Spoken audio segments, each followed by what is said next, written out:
आज का जो केस मैं आपको बताने वाला हूं उसे जानने के बाद आपको ये पता लगेगा कि कैसे एक ही सेकंड में इंसान का दिमाग क्या कुछ उससे करवा सकता है। जी हां, मैं भी कभी भूत प्रेतों में विश्वास नहीं करता, लेकिन हां, एनर्जीज होती हैं और वो कैसे हमारे जीवन के ऊपर इफेक्ट करती हैं ये आज आपको इस केस के अंदर पता लगेगा। बट पता आपको भी लगना चाहिए कि लाइक बटन दबाने के बाद कैसा मजा आता है, तो वो दबाकर आप वो मजा जरूर ले लें। साथ ही मिस्टीरियस दुनिया को सब्सक्राइब भी कर लें, क्योंकि आपको ऐसे केसेस कहीं और कभी देखने को मिल ही नहीं सकते। इसके अलावा कमेंट्स में पिक में भी लिख सकते हैं, ताकि मैं आपको आने वाली अगली वीडियो में शाउट आउट दे दूं।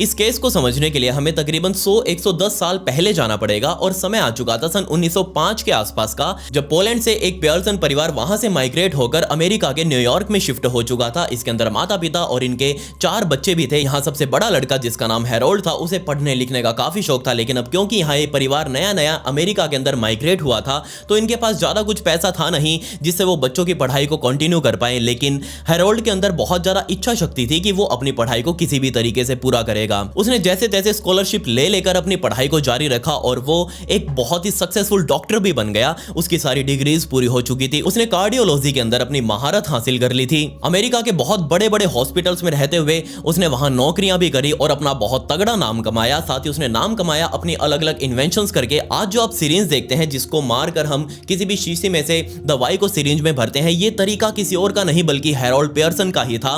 उसी ने तरीका इजाद किया था और जब उसको ये लगा कि हाँ, उसने एक नया इन्वेंशन किया है, तो उसने सोचा कि क्यों ना वो इसको कमर्शियलाइज करे, ताकि उसको बाजार से फंडिंग मिले और वो अपने इस प्रोडक्ट को बड़े लेवल पर प्रोड्यूस कर पाए और उसे दुनिया में बेच पाए। लेकिन यहां तब हैरोल्ड को ये काम करने के लिए पैसा चाहिए था और उसने एडवर्ड नाम के एक इन्वेस्टर को कॉन्टैक्ट किया और कहा कि आप मुझे पैसा दीजिए, मेरे पास ये प्रोडक्ट है और मैं इसको दुनिया भर में फैलाना चाहता हूं। एडवर्ड ने कहा कि ठीक है, हम इसमें 50-50 की पार्टनरशिप कर लेते हैं। यहां एडवर्ड ने बहुत थोड़ा सा ही पैसा देकर हैरोल्ड से वो प्रोडक्ट ले लिया और उसके बाद यहां एडवर्ड ने हैरोल्ड को सीधा लात मारकर उस प्रोजेक्ट से ही बाहर निकाल दिया और उसका वो प्रोडक्ट अपने नाम पर कर लिया और उसको कमर्शियलाइज करके पूरी दुनिया में बेचा, जिसे आज भी हम इस्तेमाल करते हैं। लेकिन अब ऑब्वियसली किसी के हाथ का बनाया हुआ प्रोडक्ट, किसी की मेहनत उसके हाथ से चली जाए तो दुख तो बहुत लगता ही है। यहां दुख हैरोल्ड को भी लगा और उसने सीधा ही एक केस फाइल कर दिया एडवर्ड के खिलाफ कि उसने उसका प्रोडक्ट चुरा लिया है और वो अब उसको उसके बदले पैसे भी नहीं दे रहा। अब आप सोचकर देखिए, यहां हैरोल्ड ने उस टाइम पर तकरीबन $1,00,000 का क्लेम एडवर्ड के ऊपर ठोका था, ताकि वो अपनी कुछ तो कंपनसेशन हासिल कर सके, कुछ तो मुआवजा उसे मिले। लेकिन यहां हैरोल्ड को सिर्फ और सिर्फ कोर्ट द्वारा $24,000 ही एडवर्ड से दिलवाए गए इस मुआवजे के रूप में। बट यहां हैरोल्ड इस $24,000 में भी खुश था। वो इस बात से भी खुश था कि उसका प्रोडक्ट अब कॉमर्शियलाइज होकर दुनिया भर में बिक रहा है, लेकिन यहां उसको कोई नहीं जानता। बट उसने इस चीज का कभी भी गुणगान दुनिया के सामने आकर नहीं किया कि देखो मेरा प्रोडक्ट था ये और मेरे से चुरा लिया गया था और उसके बाद मुझे सिर्फ इतना ही पैसा दिया गया। खैर, यहां वो अपने परिवार में भी बिजी हो चुका था। उसकी शादी हो चुकी थी, उसकी पत्नी का नाम लेलियन, और अब वो लेलियन के साथ कैलिफोर्निया शिफ्ट हो चुका था। वहीं पर रहकर वो एक अलग हॉस्पिटल के अंदर नौकरी कर रहा था और इस नौकरी को करते करते ही उसने एलर्जी के अंदर भी अच्छी खासी स्टडी कर ली थी और अब वो कार्डियोलॉजी के साथ साथ एलर्जी के भी हॉस्पिटल्स में जाकर बहुत मोटा पैसा कमा रहा था। इतना पैसा कि उसको उस पैसे की जरूरत ही नहीं थी जो कि उसने वो सिरिंज वाला पेटेंट करवाकर अपना कमाया था। और अब इसी के बाद से सब कुछ यहाँ उसकी जिंदगी में परफेक्ट चल रहा था। तब यहाँ उसने सोचा कि क्यों ना वो कहीं और शिफ्ट हो जाए जहां पर उसको अच्छा खासा पैसा मिल रहा हो अपनी नौकरी का, कहीं वो और जाकर अपने हॉस्पिटल में नौकरी कर ले। जिसके बाद वो अपनी पत्नी को लेकर लॉस एंजलिस में शिफ्ट हो गया और लॉस एंजलिस में भी एक लॉस फिलीज नाम की एक कॉलोनी बस्ती है, वहीं पर उसने 2475 नाम का एक घर वो उसने खरीद लिया, जो कि उस टाइम पर लोगों के लिए एक सपने जैसा हुआ करता था। यहाँ हैरोल्ड के पास काफी पैसा आ चुका था और अब वो इसी घर के अंदर अपनी पत्नी लेलियन के साथ आराम से रह रहा था। इसी घर के अंदर रहते हुए उसके 3 बच्चे भी पैदा हुए। तीनों ही लड़कियां थी। सबसे बड़ी लड़की का नाम जूडी, दूसरी का नाम जोल और तीसरी लड़की का नाम डेबी था। दिन आ चुका था 6 दिसंबर 1959 का। यहाँ इस पूरे परिवार की जिंदगी में सब कुछ नॉर्मल चल रहा था। लड़कियां बड़ी बड़ी हो चुकी थी। सबसे बड़ी की उम्र 18 साल की हो चुकी थी, उसके बाद 13 साल की, उसके बाद 10 साल की भी हो चुकी थी। तो अब आप यहाँ सोच सकते हैं कि इस पॉइंट पर आकर ये पूरा परिवार सेटल हो चुका था। तीनों लड़कियां अच्छे खासे स्कूल्स में जा रही थी और इस 6 दिसंबर 1959 की शाम को तीनों लड़कियां घर पर ही मौजूद थी। उनकी माँ यहाँ काम वगैरह कर रही थी क्योंकि क्रिसमस आने वाला था और आपको पता ही है कि अमेरिका जैसे देश के अंदर क्रिसमस के लिए कितनी ज्यादा एक्साइटमेंट रहती है। वहां लोग एक दूसरे को गिफ्ट देना कभी नहीं भूलते। बेशक यहाँ इंडिया में ऐसा कोई रिवाज नहीं है, लेकिन वहां तो बहुत ज्यादा है। 1 या 2 महीने पहले से ही लोग क्रिसमस की तैयारियों में लग जाते हैं और इसी तैयारी में लगी हुई थी लिलियन भी। जब शाम के टाइम पर उसके घर का मेन दरवाजा खटका और उसने जाकर सीधा दरवाजा खोला, सामने हैरोल्ड खड़ा हुआ था जो कि अपनी नौकरी से वापस आया था। वो अपने पति को देखकर बहुत ज्यादा खुश हुई। उसने पूछा कि आपका दिन कैसा रहा। हैरोल्ड ने कहा बहुत बढ़िया रहा। हैरोल्ड ने भी पूछा लिलियन से कि तुम क्या कर रही हो। तो यहाँ लिलियन ने बताया कि क्रिसमस आ रहा है और मैं यहाँ घर में क्रिसमस की तैयारियां कर रही हूँ। गिफ्ट्स वगैरह मैंने बच्चों के लिए पैक किए हैं, आस पड़ोस में देने के लिए पैक किए हैं और वो भी पैकिंग का काम ही मैं कर रही हूँ। हैरोल्ड ने कहा बहुत अच्छी बात है, चलो कोई बात नहीं, कर लो आराम से, मैं थोड़ा फ्रेश हो लेता हूँ और फिर बाद में हम खाना वाना खाएंगे और आराम से सो जाएंगे। रात होते होते पूरे परिवार ने खाना खाया। खाना खाने के बाद पूरे परिवार ने घर के आसपास थोड़ी सी वॉकिंग भी करी और अब वापस घर में जाकर तीनों बच्चे जूडी, जोल और डेबी अपने अपने कमरे में अलग अलग जाकर सो चुके थे और अब यहाँ नीचे लिलियन और हैरोल्ड आराम से बैठे हुए थे सोफा के ऊपर। तब यहाँ हैरोल्ड ने लिलियन से कहा कि तुम अपना काम निपटा कर, ये जो पैकिंग वैकिंग का कर रही हो इसको निपटा कर रूम में चली जाना, सो जाना। मैं ऊपर वाले फ्लोर पर जा रहा हूँ, वहां उनका स्टडी रूम बना हुआ था और इस स्टडी रूम में बैठकर मुझे किताबें पढ़नी है कुछ, और मैं वो जैसे ही किताब पूरी कर लूंगा मैं नीचे आकर तुम्हारे पास सो जाऊंगा। लिलियन ने कहा कोई दिक्कत नहीं है, तुम आराम से अपनी किताब को पूरा करके आओ, मैं यहाँ अपना काम खत्म करके सो जाऊंगी। लिलियन रात के तकरीबन 11 साढ़े 11 बजे के आसपास अपने कमरे में जाकर सो चुकी थी और जबकि ऊपर हैरोल्ड उस स्टडी रूम के अंदर बैठकर आराम से किताब पढ़ रहा था।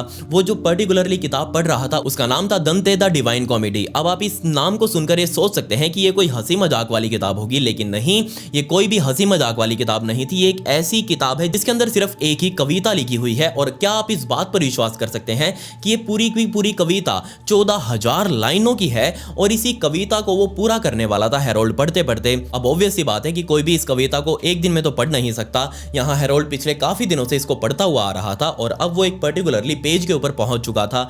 जब वो उसे पढ़ने लगा तो यहाँ उसे भी शायद नींद आ गई, वो भी आराम से सो चुका था और अब रात के तकरीबन 4:30 बज चुके थे। अगला दिन आ चुका था, यानी कि 7 दिसंबर 1959 का। सुबह तकरीबन 4:30 बजे के आसपास हैरोल्ड की आंखें खुली। उसने देखा कि वो किताब पढ़ते पढ़ते ही यहाँ स्टडी टेबल के ऊपर ही सो गया है। उसने वो किताब बंद करी, वो टेबल के ऊपर रखी। लाइट जो जल रही थी उस टाइम पर उसने नाइट लैंप जला रखा था, उस नाइट लैंप को बंद किया। वो स्टडी रूम से बाहर निकला, स्टडी रूम का दरवाजा बंद किया और सीधा नीचे मौजूद किचन में गया। किचन का एक ड्रॉर खोला, ड्रॉर के अंदर उसने एक हथौड़ा छुपा कर रखा हुआ था जो कि घर में किसी और को नहीं पता था कि यहाँ इस किचन के इस ड्रॉर में एक हथौड़ा रखा हुआ है। उसने उस ड्रॉर के अंदर से वो हथौड़ा बाहर निकाला। नीचे वाले फ्लोर पर ही उसकी जो पत्नी अपने बेडरूम के अंदर आराम से सो रही थी, वो अपनी पत्नी वाले बेडरूम में गया और उसने देखा कि उसकी पत्नी आराम से सो रही है। उसको कोई होश नहीं है कि उसका पति यानी कि हैरोल्ड इस कमरे में आ चुका है और इसी चुप्पी का पता नहीं हैरोल्ड ने क्या फायदा उठाया। उसने सीधा जाकर अपनी पत्नी के सिर में वो हथौड़ा मारना शुरू कर दिया और इतनी जोर से मारा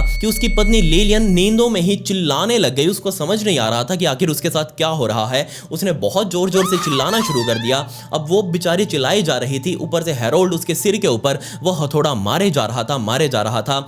क्या आप इस बात पर विश्वास करेंगे कि ऊपर से नीचे तक हैरोल्ड पूरा का पूरा अपनी पत्नी के खून में लथपथ हो चुका था, जबकि उसकी पत्नी ने उसी बेड के ऊपर ही नींदों में ही दम तोड़ दिया। खैर, अपनी पत्नी का मर्डर करने के बाद हैरोल्ड उस कमरे से बाहर निकला, सीढ़ियां चढ़ते हुए ऊपर वाले फ्लोर पर गया जो कि 3 अलग अलग कमरे बने हुए थे तीनों लड़कियों के। सबसे पहले वो जूडी जो कि उसकी सबसे बड़ी बेटी थी उसके कमरे में गया। वहां जाकर उसने देखा कि जूडी भी आराम से सोई हुई थी, लेकिन उसके माँ के चिल्लाने की वजह से वो उठ चुकी है और जैसे ही उसके पिता ने वो दरवाजा खोला वो अपने बेड से भी उठी और सीधा सामने आकर खड़ी हो गई और अपने पिता को सामने देखते ही वो पूरा खून में लथपथ था। 18 साल की जूडी थी, वो सारा कुछ समझ चुकी थी कि ये पूरा कांड जो कि उसकी मां के साथ किया गया है वो किसी और ने नहीं बल्कि हैरोल्ड ने ही किया है। यहाँ हैरोल्ड को देखते ही जूडी ने भी चिल्लाना शुरू कर दिया। अब जूडी का मुंह बंद करवाने के लिए सोचकर देखिए हैरोल्ड ने अपनी ही बेटी के सिर के ऊपर हथौड़ा मारना शुरू कर दिया और इतनी तेजी से वो हथौड़ा मारा बेचारी जूडी के सिर के अंदर कि हथौड़ा ही वो उसके सिर में फंस चुका था और उसको भी बाहर निकालने के लिए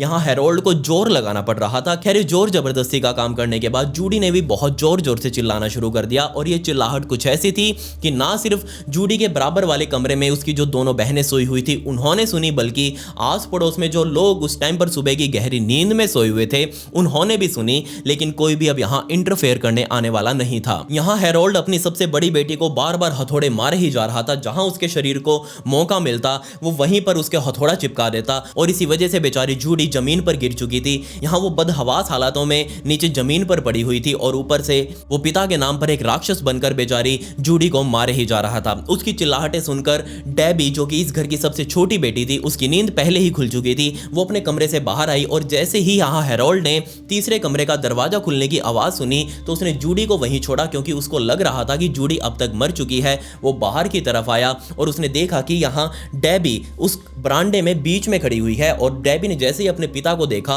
वो भी समझ गई कि यहाँ उसके पिता ने ही सारा कुछ काम किया है। बेचारी 10 साल की ही थी और उसका पिता सामने पूरी तरह से खून में लथपथ हाथों में हथौड़ा लेकर खड़ा था। डेबी उसके पास आई और पूछने लगी कि पापा क्या हुआ है। यहाँ हैरोल्ड ने अपनी सबसे छोटी बेटी डेबी को कहा कि जाओ, जाकर आराम से सो जाओ, ये जो तुम अभी सब कुछ देख रही हो ये एक बुरा सपना है, जल्दी ही खत्म हो जाएगा। अब डेबी कोई इतनी भी छोटी नहीं थी कि उसको ये चीज समझ ही ना आए कि आखिर सामने चल क्या रहा है, जबकि उसी टाइम पर पीछे कमरे में मौजूद जूडी, जिसको अभी अभी इतने सारे हथौड़े सिर में लगे थे, पूरे शरीर में लगे थे, और जहां हैरोल्ड को लग रहा था कि जूडी ने दम तोड़ दिया है, लेकिन जूडी अभी भी जिंदा थी और उसने अपना पूरा जोर लगाकर अपने पूरे शरीर की स्ट्रेंथ को इकट्ठा करके उसने खुद को खड़ा किया और वो बाहर की तरफ भागने लगी। और पीछे से जैसे मुड़कर हैरोल्ड ने देखा कि उसकी बेटी यहां भागते हुए बाहर जा रही है, वो भी उसके पीछे पीछे हथौड़ा लेकर बाहर की तरफ भागा। लेकिन यहां जूडी वो पहले इस मेन दरवाजे पर पहुंच चुकी थी। उसने मेन दरवाजा खोला, वो सीधा सड़क के ऊपर बाहर की तरफ निकल गई, लेकिन बाहर यहां हैरोल्ड ने उसका पीछा नहीं किया। जूडी साइड वाले एक पड़ोसी के घर में गई, उसका दरवाजा खटखटाया। अब क्योंकि यहां उस पड़ोसी ने पहले ही यहां इस घर से चिल्लाने की आवाजें सुनी थी, वो पहले ही जगा हुआ था, लेकिन उसने बाहर आने की हिम्मत नहीं करी क्योंकि उसको पहले ही डर लग रहा था। कोई भी यहां आप खुद सोच कर देखिए कि रात को 4:30 पौने 5 बजे आप किसी की चिल्लाने की आवाज सुनते हैं, आपके पड़ोसी की या फिर कहीं से भी आपको चिल्लाने की आवाज आती है, तो आपकी नींद तो खुल जाएगी, लेकिन आप भी खुद की नींद बिगाड़ कर खुद कोई परेशानी में नहीं फंसना चाहेंगे। क्या पता किसको क्या दिक्कत हो। और बिल्कुल ऐसा ही उस पड़ोसी ने भी सोचा। उसने भी यहां दरवाजा खटखटाने की आवाज सुनी, वो चिल्लाए जा रही थी बाहर खड़ी जूडी, लेकिन उस पड़ोसी ने दरवाजा नहीं खोला। काफी देर तक खटखटाने के बाद जूडी उस घर से निकलकर दूसरे पड़ोसी के घर में गई, जिसका नाम मार्शल था, और उसके दरवाजे को जाकर खटखटाया। और यहाँ मार्शल, जिसकी नींद पहले ही खुल चुकी थी, जैसा कि मैंने आपको बताया, यहाँ काफी सारे पड़ोसी उठ चुके थे चिल्लाने की आवाज से। मार्शल ने जैसे ही खटखटाहट सुनी, वो अपने बिस्तर से उतरा, सीधा दरवाजे के ऊपर गया, वहां जाकर दरवाजा खोला। सामने उसने जूडी को खड़ा हुआ देखा, जिसके सिर में एक बहुत बड़ा गड्ढा हो चुका था, उसके सिर से खून निकले जा रहा था, पूरा शरीर उसका खून से लथपथ हो चुका था। और यहाँ जूडी फिर भी बोलने की हालत में थी। उसने मार्शल को सारा कुछ बताया कि कैसे उसके पिता ने पूरे परिवार के ऊपर हमला कर दिया है और वो सभी को मारना चाहते हैं, मेरे ऊपर भी उसने हमला किया है, आप प्लीज पुलिस और एम्बुलेंस को फोन कर दो। मार्शल सीधा घर के अंदर गया, उसने लैंडलाइन से पुलिस और एम्बुलेंस को कॉल किया और वो अब रास्ते में थे। जबकि बाहर की तरफ खड़ी जूडी को मार्शल ने अंदर बुलाया और कहा कि तुम मेरे पास ही बैठ जाओ, जब तक पुलिस और एम्बुलेंस नहीं आते तब तक हम उस घर में नहीं जाएंगे। जबकि उसी टाइम पर हैरोल्ड वाले घर के अंदर हैरोल्ड वेट कर रहा था कि कब उसके बाकी के दोनों बच्चे अपने अपने कमरे से बाहर आएंगे और वो उनके ऊपर भी हमला करेगा। लेकिन यहाँ वो दोनों बच्चे बहुत ज्यादा समझदार थे। डेबी ने अपनी बड़ी बहन को उसके कमरे में जाकर जगाया और उसको कहा कि चलो यहाँ से भाग चलते हैं। दोनों बच्चियों ने दूसरे वाले गेट से घर के बाहर एग्जिट ले लिया और वो वहां से भाग चुके थे। अब यहाँ हैरोल्ड भी समझ चुका था कि उसके बचने के कोई चांसेस नहीं है, पुलिस वगैरह मौके पर ही आने वाले होंगे और उसने खुद को ही अब खत्म करने का सोच लिया था। वो सीधा करके मेडिसिन कैबिनेट में गया, उसने वो दरवाजा खोला, अंदर रखे मेडिसिन बॉक्स को बाहर निकाला और उस बॉक्स के अंदर नेम्ब्यूटल नाम की एक बोतल रखी हुई थी और उसके अंदर काफी सारी गोलियां भरी हुई थी। अब नेम्ब्यूटल आप कहेंगे कि क्या है, तो ये एक तरह की जहरीली या फिर जानलेवा दवाई ही है जिसको बहुत थोड़े मात्रा में एक अलग खास तरह की बीमारी के लिए इस्तेमाल किया जाता है। इसे उस टाइम पर डेथ इन ए बोतल के नाम से भी जाना जाता था क्योंकि ये एक बोतल किसी भी व्यक्ति की जान लेने में सक्षम थी। और अब आप खुद सोच कर देखिए, हैरोल्ड जो कि पहले से ही डॉक्टर है, उसको दवाइयों का अच्छे से ज्ञान है और हैरोल्ड ने खुद ही यहाँ नेम्ब्यूटल की बोतल को खोला, उसके अंदर से पूरी 31 गोलियां बाहर निकाली और वो 31 गोलियां सीधा एक ही बार में हैरोल्ड ने अपने मुंह में डाली और मुंह में डालते ही वो सीधा जूडी वाले कमरे में भागा और वहीं पर बेड के साइड में जहां पे उसने जूडी को मारना शुरू किया था, वहां खून वगैरह बहुत सारा पड़ा हुआ था, उसी कमरे की तरफ भागा। लेकिन उसको याद आया कि उसका हैमर तो वहीं कैबिनेट के पास ही छूट गया है, मेडिसिन वाले के पास। वो सीधा मेडिसिन कैबिनेट के पास वापस गया, उसने अपना हैमर उठाया और वापस अब जूडी वाले कमरे में गया और उसी खून के बीच में जाकर आराम से लेट गया। वो अपनी मौत का इंतजार कर रहा था क्योंकि उसे पता था कि नेम्ब्यूटल उसे जिंदा नहीं छोड़ेगी, ये अब नहीं तो कुछ ही मिनटों में उसकी जान जरूर ले लेगी। अब क्योंकि यहाँ हैरोल्ड ने तो वो गोलियां ले ली थी, 31 गोलियां, उसकी ओवरडोज की वजह से हैरोल्ड की भी मौके पर ही मौत हो चुकी थी। और जब पुलिस वालों ने आकर इस पूरे केस के सीन को देखा, उस घर के हालत को अंदर से देखा, तो वो भी पूरी तरह से हैरान हो चुके थे क्योंकि यहाँ सबसे नीचे वाले बेडरूम से ही पहले तो खून की धार बाहर निकली हुई थी और दूसरी तरफ यहाँ सीढ़ियों में भी ऊपर खून ही खून पड़ा था जो कि धीरे धीरे कर अब नीचे आ रहा था। अब जैसे ही पुलिस यहाँ पहुंची तो मार्शल के घर से मार्शल और जूडी भी अब बाहर निकले और वो भी अपने घर में आए और यहाँ आकर सब कुछ पुलिस को बताने लगे कि आखिर यहाँ क्या भसड़ मची थी। जैसे ही पुलिस ने नीचे से लाश बरामद करी, उसके बाद पुलिस वाले ऊपर गए और वहां ऊपर जाकर भी उनको जूडी के कमरे में हैरोल्ड की लाश मिल चुकी थी। पुलिस वाले अब सोच रहे थे कि हैरोल्ड मरा तो मरा, लेकिन इसके हाथ में हैमर अभी भी क्यों है? इसको क्या इतनी ऑब्सेशन थी कि ये हर जगह हैमर ही हैमर लेकर घूम रहा था? और आखिर ऐसा इसने क्यों किया? अब क्यों किया, ये सवाल का जवाब तो हैरोल्ड अपने साथ ही लेकर मर चुका था, लेकिन हम तो सिर्फ अंदाजा लगा सकते हैं। यहां दो कारण मुझे पता लगे जिसकी वजह से शायद हैरोल्ड ने ये किया होगा। पहला, फाइनेंशियल प्रॉब्लम। जी हां, आपको लग रहा होगा बेशक ये बहुत बड़े घर में रहते हैं, बहुत अच्छे घर में रहते हैं, लेकिन जब पुलिस वालों ने हैरोल्ड के जानकारों से बात करी तो उनको पता लगा कि हैरोल्ड पिछले काफी लंबे टाइम से फाइनेंशियल प्रॉब्लम से गुजर रहा था। बेशक यहाँ उसको कमाई भी बहुत मोटी हो रही थी, लेकिन फिर भी यहाँ पता नहीं किस टाइप की फाइनेंशियल प्रॉब्लम्स उसकी जिंदगी में चल रही थी और शायद हो सकता है हैरोल्ड ने उन्हीं फाइनेंशियल प्रॉब्लम्स से परेशान होकर ये पूरा कांड रचा हो। या फिर दूसरा कारण, दंतेज द डिवाइन कॉमेडी। जी हाँ, वही किताब जिसको पढ़ते पढ़ते रात को हैरोल्ड सो गया था, वही 14,000 लाइनों वाली कविता, आखिर उसके अंदर ऐसा क्या था? मैंने आपको पहले भी कहा था, दंते द डिवाइन कॉमेडी, इसके अंदर कोई कॉमेडी नहीं है, कोई हंसी मजाक वाली कोई कॉमिक बुक नहीं है, कोई चुटकुले नहीं लिखे हुए, बल्कि इसके अंदर जो लिखा हुआ है उसे पढ़कर आदमी इस दुनिया से अपने आप को बिल्कुल खत्म करने की ही सोचता है। जी हाँ, जो पेज लास्ट टाइम हैरोल्ड पढ़ रहा था वहां उसने वो बुकमार्क लगा रखा था और उस बुकमार्क को जब खोलकर पुलिस वालों ने देखा तो उनको पता लगा कि इस पेज पर तो इंसान के गुम हो जाने की बातें लिखी हुई है। मतलब कि इंसान एक जंगल में चलता जा रहा है और वो कहीं बीच रास्ते में ही गुम हो चुका है, खुद को ठगा सा महसूस कर रहा है। और ऐसे ऐसे जब थॉट्स दिमाग में आते हैं तो अगर व्यक्ति पहले से ही परेशान है तो वो और ज़्यादा परेशान हो जाएगा इस चीज़ को पढ़कर। अब क्योंकि एक पूरा घर एक क्राइम सीन बन चुका था, पुलिस वालों ने इसको बहुत लंबे टाइम तक के लिए सील करके रखा। इस घर में बचे हुए बच्चों को भी बाहर कहीं और शिफ्ट कर दिया गया। उनके पास पैसा था जिससे वो कहीं अपनी और जिंदगी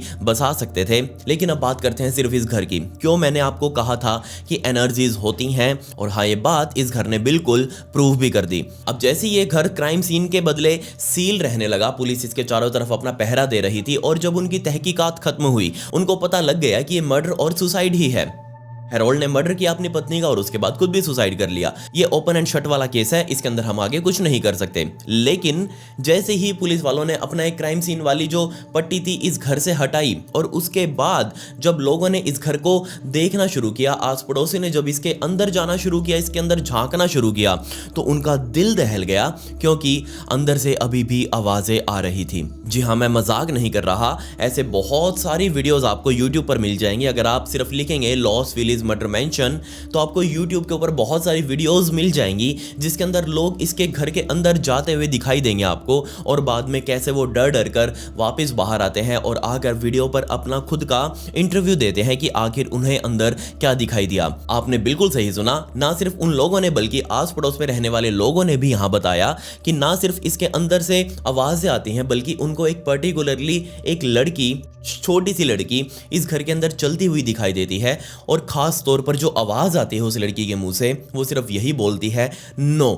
वो नो जो है वो बहुत तेज और रोने वाली आवाज में वो बोलती है। ऐसा लगता है जैसे उसको कोई मार रहा हो और वो नो नो नो नो बोल रही हो। बहुत सारे लोगों ने यहाँ ट्राई भी किया कि वो अंदर कैमरा लेकर जाएंगे और उस कैमरे के अंदर वो इस एनर्जी को कैप्चर करने की कोशिश करेंगे, लेकिन ये एनर्जी पता नहीं कैसी है, जैसे ही उसको पता लगता है कि कैमरा इस घर के अंदर आया हुआ है वो कभी सामने नहीं आती। लेकिन बिना कैमरा के जो व्यक्ति इस घर के अंदर गया है उसको वो एनर्जी महसूस हुई है। ये कोई मजाक नहीं है, ये बिल्कुल सच्चाई और सबूत के साथ मैं आपको बता रहा हूं। अब ये तो वो चीजें थी जो इस घर के अंदर आज भी हो रही हैं, लेकिन यहाँ दिक्कत इस घर के साथ ये भी है, तकरीबन आज उस घटना को हुए 64 सालों के आसपास का समय हो चुका है और आज भी ये घर पूरी तरह से खाली पड़ा हुआ है, इसके अंदर कोई भी नहीं रहता। हालांकि तब क्या होगा जब आपको ये पता चले कि ये घर कई बार बिक चुका है। उस इंसिडेंट के बाद से एक एमिली और रोजियन नाम के कपल ने इस घर को खरीद लिया था ऑक्शन के अंदर, और जैसे उन्होंने खरीदा उनका प्लान था कि वो इस घर को अच्छी तरह से रेनोवेट करवाकर इसके अंदर रहेंगे। लेकिन पता नहीं क्या होता है इनके मालिकों को कि जैसे ही घर खरीदते हैं उसके बाद से ही इनका माइंड बदल जाता है और ये घर कभी किसी को अपने अंदर वापस नहीं आने देता। इसके बाद एमिली के बेटे रूडी ने भी इस घर को अपने नाम पर करवाया और उसने भी सोचा था कि वो भी जाकर इस घर के अंदर रहेगा, लेकिन नहीं, फिर भी कुछ नहीं हुआ। उसको जस्ट ये पता लगा कि ये घर लेते ही, ये घर उसके नाम होते ही उसका माइंड बदल गया कि नहीं, वो इस घर के अंदर जाकर नहीं रहेगा। और तब से लेकर उसके बाद भी काफी सारे लोगों ने, बड़ी बड़ी सेलिब्रिटीज ने भी इस घर को खरीदा ये सोचकर कि वो इस घर के अंदर जाकर रहेंगे, इसको दोबारा रेनोवेट करवाएंगे। लेकिन लेते ही उन सभी का मन बदल गया और फाइनली ये घर आज भी तकरीबन 64 सालों के बाद भी ये घर प्रॉपर पूरी तरह से बंद पड़ा हुआ है। हालांकि बीच में एक ऑनर ने इस घर के चारों तरफ सीसीटीवी कैमरास को इंस्टॉल करवा दिया था, और ऐसा सिर्फ इसलिए ताकि आने जाने वाले लोग इस घर के अंदर ताका झाकी ज्यादा ना कर सके, क्योंकि इस तरह के बहुत सारी केसेस सामने आ रहे थे कि लोग इस घर को बाहर से जाकर झांक कर देख रहे हैं और कईयों ने तो इसके शीशे भी तोड़ दिए हैं और वो घर के अंदर चले जाते हैं यहाँ देखने के लिए कि आखिर इस घर के अंदर क्या हुआ था, कहां पर हुआ था।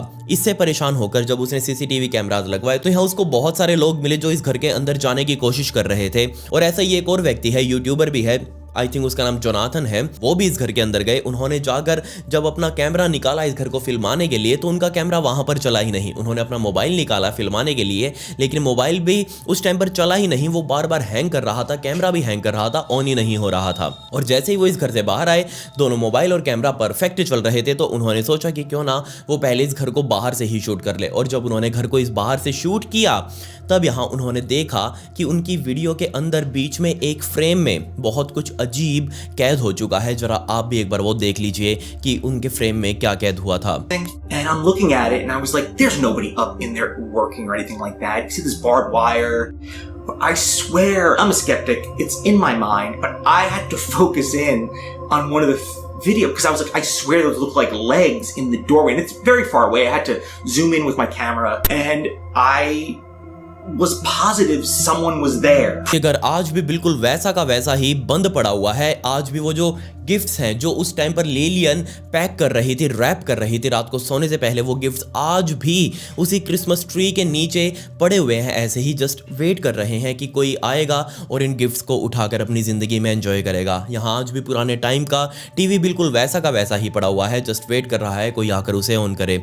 बिल्कुल वैसे के वैसे ही खून के धब्बे यहाँ लिलियन के और जूडी के इसी घर के सीढ़ियों पर, इसी घर के कमरों में आज भी पड़े हुए हैं। आज भी उन्हें देखा जा सकता है, आज भी वो बेड वहीं पर है जिसके ऊपर लिलियन का मर्डर किया गया था। आज भी जूडी का कमरा वहीं पर है जहां पर जूडी के ऊपर हमला किया गया था। आज भी वो जगह, वो फर्श वहीं पर है जिसके ऊपर हैरोल्ड ने दम तोड़ा था। जिसने भी ये घर खरीदा उसने जाकर सरकार को एक कंप्लेंट करी कि उनको नहीं पता था कि इस घर का पास्ट इतना ज्यादा बुरा होगा। इसी वजह से यहाँ कैलिफोर्निया की सरकार ने एक नया कानून इस घर की वजह से पूरे स्टेट के अंदर लागू किया गया कि अगर वहां पर कोई भी घर बेचेगा तो उसको पूरी हिस्ट्री वहां उस घर की बताई जाएगी कि आखिर इस घर के अंदर कब क्या कैसे हुआ था, कब ये बनाया गया था, किसने बनाया था, आगे इसके साथ क्या हुआ और अब वो क्यों बेच रहे हैं। सोचकर देखिए आप लोग इतने ज़्यादा डर चुके हैं इस घर से कि वो इस घर को तोड़वा कर बनवाने की तो बाद की बात है, इसके अंदर स्टेप इन भी नहीं करना चाहते। खैर ये कहानी थी लॉस फिलिस मर्डर हाउस की। आपको इसके बारे में क्या कहना है मुझे कमेंट्स में या फिर मेरे इंस्टाग्राम पर आकर जरूर बताएं। ये मेरी इंस्टाग्राम आईडी है, इसका लिंक आपको डिस्क्रिप्शन में भी मिल जाएगा, तो प्लीज़ मुझे आप वहां फॉलो जरूर कर लें। खैर पिछली वीडियो का शाउट आउट LK को and comment pick me to get a shout out in next video. मिलते हैं अगली वीडियो में। ये वीडियो देखने के लिए धन्यवाद।